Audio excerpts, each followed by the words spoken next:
Hi, wait a minute. I'm not ready, but I clicked record, so I'm just gonna keep doing what I was doing. But while I'm doing that, I'll tell you a quick story. So I went into town the other day because I had to go pick up something for dinner, and behind me, sitting on the bus, I hear these two women talking about I don't know, they were just talking. They were being really loud, so of course I overheard everything that they were saying. You know, they were those kind of people. And one of the women was like, "Oh yeah, I just went started back to work. I was out for 3 weeks." And the other one was like, "Oh, why were you out?" And she's like, "Oh, I was in this terrible, terrible accident, and yeah, I was in hospital, and now I couldn't go to work for 3 weeks, and I'm just now going back, and it was such a terrible, terrible accident." And the woman's like, "Oh my goodness, sweetie, what happened? Like, are you all right now?" And the other lady's like, "Yeah, yeah, I'm all right. I broke my nose, and, things are healing. See, look, you can see." And she's like, "Oh, yeah, I did notice that." So, of course, I'm like, "Ooh, terrible accident. Is her face mangled? I want to see." So I wait and I'm waiting, I'm waiting, I'm waiting. We get to the bus stop.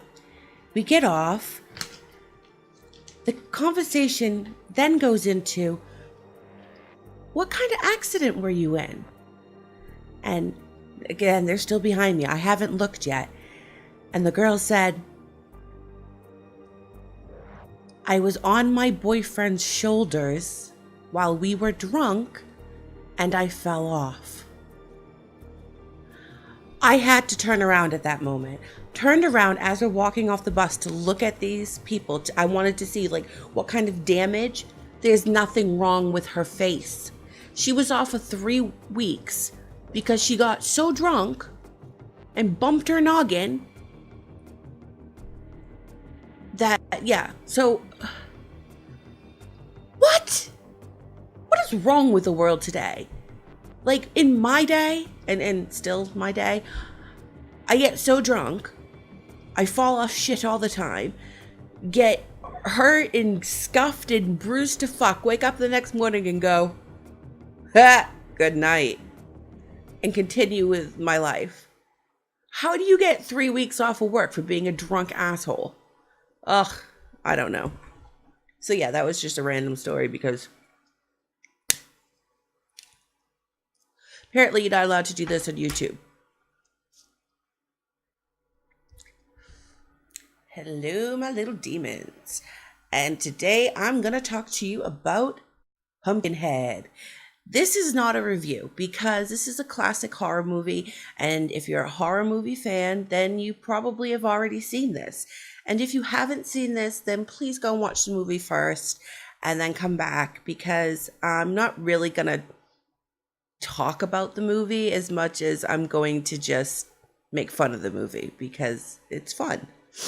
But yeah, it was made by all these lovely people here. It was done in 1988, so we already know right there that this is going to be a great, creature feature slasher, over dramatic, awesome 80s classic horror film, which it is. But yeah, there's just so many funny things in there that a person like me always finds. Like, first of all, if I were to write the little like blurb about this movie, it would be how not to be a single father 101. Because, right, so the guy, the main character guy, right? He has his little boy, they have a shop, and they're at the shop, and a whole bunch of people come to the shop, right? There's outsiders, there's the hillbilly family, which, by the way, those are the dirtiest children I have ever seen in my life. They actually made me gag a little because they were just so filthy. I lived in New Hampshire for a while, and I've seen hillbillies, and I've seen hillbilly children. And yeah, they're a bit scruffy, but I've never seen them that dirty. So yeah, that was really gross. And yeah, they have this shop, all these people are around the shop. And then the guy, the father, is like, "Okay, little kid that is maybe 6 or 7 years old, You watch the store while I go and do errands. There's a bunch of people that he doesn't know still at his shop. And he left his kid there. Worst parenting decision ever. Like, if you had to go and do your errands that badly, either one, wait for everyone to be gone. I mean, like, that's the least you could do, surely. Or two, lock up the store for 5 seconds and take the kid with you. Like, I don't know. I just thought that was really fucking stupid. So obviously, because the dad's fucking stupid, the kid gets killed. And the guy that was supposed to hate, right? Like, I'm not being funny, but if some random kid comes out in front of me dirt biking and I accidentally knock him over and nobody else is around to see it, like, hey ho, right?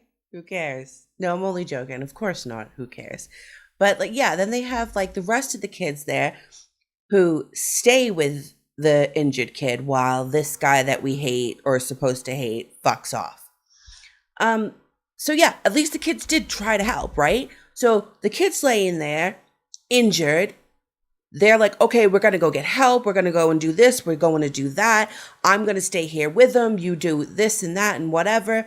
This whole time, right? The kid's alive.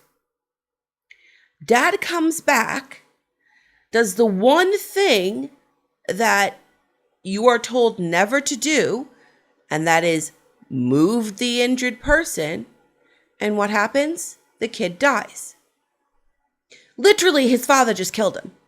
Like, his father killed his kid in every way possible. Like, everything leads up to the moment where actually the father just killed his kid.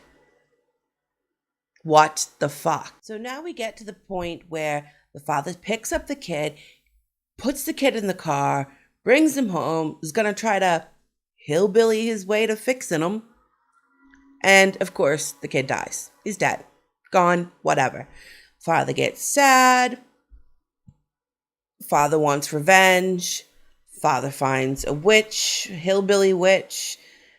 Hillbilly witch says to the father, "Who killed your kid?" The father said, "City folk." Bitch, you lying motherfucker. You know you just killed your own kid. Like, why are you lying?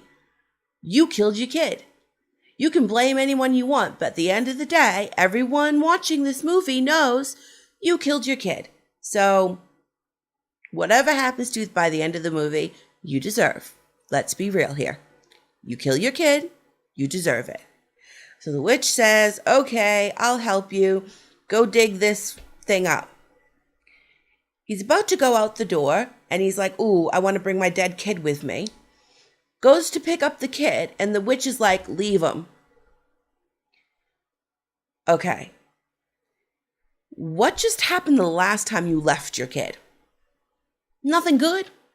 Clearly nothing good comes out of leaving your kid behind. And you're about to find out that once again, leaving your kid behind leads to a whole bunch of fucked up shit that you don't want to deal with. Because what happens?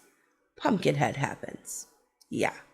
Pumpkinhead, cute, adorable little demon, because he is cute. Like, he's fucking adorable. Like, I just want to, just pinch his little cheeks. He's so fucking cute. So yeah, he comes out, goes on his murderous rampage, killing off these teenagers. And now this really bothers me because the first one to die was like the only person who tried to help this kid. He stayed with the kid. He covered the kid up. He was like, I want to save this kid's life. And he's the first one to die. Man, that's almost as bad as killing a dog in a movie. Like, come on. Why couldn't the douchebag that nobody likes, that we're not supposed to like because it was written that way? Why didn't he die first? Ugh. So anyways, he dies first. People are dying. Children are crying. Yada, yada, yada, yada, yada. Okay? Just goes into, your typical horror movie. But the thing that, gets me too, right? is somewhere along the line the father thinks, oh, actually, I don't want to kill all these kids. And I'm wondering, did he start saying, I don't want to kill all these kids because he realized he killed his own kid and now he feels guilty? Hmm? Hmm? I bet that's what happened. I bet that's exactly what happened. I bet he was sitting there going, ugh, shit. I actually the one who killed my kid, didn't I? Yeah, I'm gonna have to do something about that now. And so, yeah, this is just like I said, me fucking around talking about the movie, pointing out the little parts that a lot of times go over people's heads. But like when I watch a movie, I will pause the movie and I will start screaming shit like, that father just killed his kid. And then people look at me like, what are you talking about? Are we watching the same movie? And then I have to explain to them, did you not just understand what just happened? And that's how I watch horror movies. And this is why nobody wants to watch a horror movie with me. And I have to watch them by myself at 7 in the morning because I ruin shit for everyone. This movie was recommended and I was asked to watch it by this lovely lady here. I'm going to link her information down in the description box below so you can go and check her out. She's absolutely lovely, and I'm so happy that she had me watch this and have a chat about it. I'm also going to obviously give you a link to my stuff, especially on Twitter. You can send me DMs and let me know what favorite horror classic do you want me to rip into on my next video, because we all know that it is fucking funny. Okay? Don't lie. Don't at me because you don't like my opinion either. Quick little note on my Suspiria video, okay? I actually got the nastiest DM from some random, I only opened this Twitter account to bitch at you. And wow, it made me proud. Like, I know that person right now is watching this video as well. And I just have to say, thank you. For me to be able to invoke such a passionate response from you, that means a lot to me. That means that what I am doing is something that I want to continue to do. I want to make you have feels, whether they're good, bad, happy, or anything in between. So thank you for that lovely, lovely, vile DM. And no, I won't be killing myself anytime soon. I'm sorry. But yeah, you can try again on this video if you want. That'd be lovely. So until next time, everyone, happy nightmares.